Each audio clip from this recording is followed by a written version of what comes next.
Hello বন্ধুরা, তোমরা সবাই কেমন আছো? আশা করি ভালো আছো। আমিও খুব ভালো আছি। তো বন্ধুরা, আজকে তো পুঁয়ের পাতা নেব।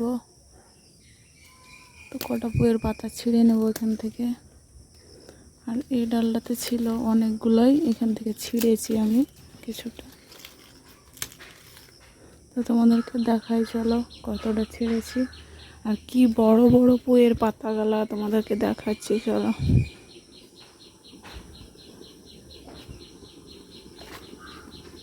এই দেখো কত বড় বড় এক একটা পুঁয়ের পাতা, একদম এক একটা বড় পানের সমান।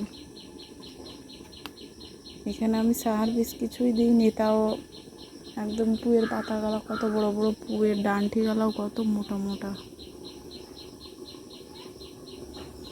এখন এই পাতাগুলো দিয়ে এখানে আমি আলুর তরকারি চাপালছি। তো এই আলুর তরকারিতে পুঁয়ের পাতাগুলোকে ভালোভাবে কেটে ধুয়ে ওর সঙ্গে দিয়ে রান্না করব। তো এগুলো ভালোভাবে ধুয়ে নিই। তো বন্ধুরা, দেখতেই পাচ্ছ এখানে পুঁয়ের পাতাগুলো ভালোভাবে কেটে ধুয়ে নিয়েছি। এবার এখানে আমি আলু রান্না করতে যা যা লাগে সব মশলা দিয়ে দিয়েছি। এখন পুঁয়ের পাতাটা দিয়ে দেবো।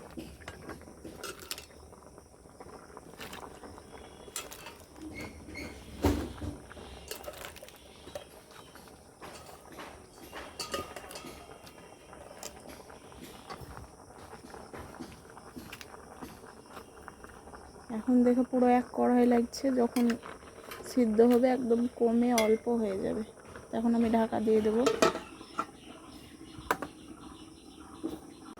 তো বন্ধুরা, দেখতেই পাচ্ছ আমার এই আলু দিয়ে পুঁই শাকের পাতাটা দিয়ে রান্না করা হয়ে গেল তরকারিটা।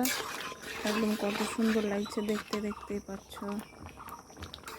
এখন হয়ে গেছে, আমি নামিয়ে নেব। তো এটা তোমরা ভাতের সঙ্গেও খেতে পারো, রুটির সঙ্গেও খেতে পারো। তা আমি তো এখানে রুটি বানিয়ে রেখেছি, রুটির সঙ্গে আজকে আমরা খাবো এই তরকারিটা।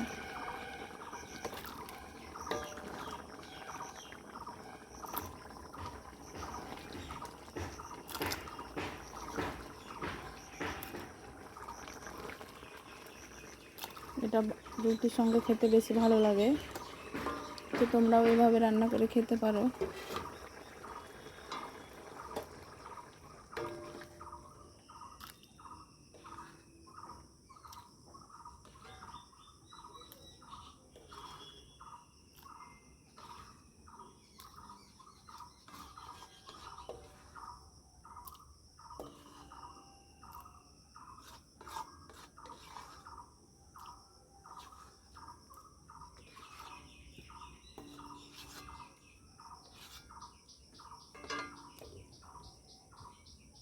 তো দেখতেই পাচ্ছ হয়ে গেল আমার রান্নাটা।